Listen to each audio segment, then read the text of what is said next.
Ito mga kapatid, doon sa grupo ng MCGI, para po doon sa mga membro na bilib, hangang-hanga doon sa kanilang puno na si Eliseo Soriano, kulang po kayo sa pagsusuri. Bumilib lang kayo doon sa inyong mga narinig, pero doon sa mga hindi nyo narinig mula kay Eliseo Soriano, wala kayong masasabi doon kapag pinuna, kasi nga hindi nyo narinig. Ngayon po, ibubulgar ko po itong isang kalokohan sa mga aral ni Eliseo Soriano. Ang sabi niya doon sa Mateo 16:18, hindi daw si Kristo ang nagsasalita doon. Kung matatandaan po ninyo, ang sabi po doon sa Mateo 16:18, ikaw Pedro, at sa ibabaw ng batong ito itatayo ko ang aking iglesia. Si Kristo po ang nagsasalita doon. Subalit sa anong dahilan hindi ko maintindihan kay Eliseo Soriano, bakit niya dinagdagan? Bakit niya dinagdagan yung nakasulat? Siya mismo nangangaral siya, tinuturo niya, huwag hihigit sa nakasulat.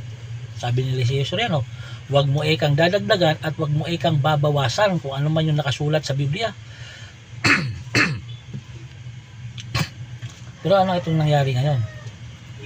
Bakit dinagdagan ni Eliseo Soriano? Alam niyo ang sabi ni Eliseo Soriano? Hindi daw si Kristo ang nagsasalita doon, kundi ang first person daw, yung Diyos Ama. Kaya mantakin nyo, hindi ba naman kalokohan niyang mga aral na yan? Ang paliwanag niya ay ganito. Sabi ni Eliseo Soriano, kasi kung si Kristo daw ang nagsasalita doon, dapat daw ang sinabi ng Panginoong si Kristo, ikaw Pedro, at sa ibabaw ng batong ito, ako daw. Si Kristo daw yung bato. Wala namang sinabi doon sa Biblia, doon sa talata ng Mateo 16:18, wala namang sinabi na ang nagsasalita doon ay Ama. Kundi malinaw na ang nagsasalita doon ay ang Panginoong Jesucristo. Kaya napakalaking kalokohan yung mga aral ni Eliseo Soriano Binago niya, dinagdagan niya. Tapos kung makapanlayad doon sa abang reliyon, makapuna, napakahusay, kala mo napakagaling. Andiyan ka sasabihin niya doon sa ibang iglesia na dinadagdagan daw, nag-iimbento daw.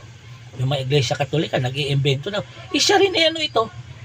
Imbento to Nung sabihin niyang ang Diyos Ama ang nagsasalita doon at hindi si Kristo, imbento yan. Dagdag yan sa talata. Hindi naman mababasa at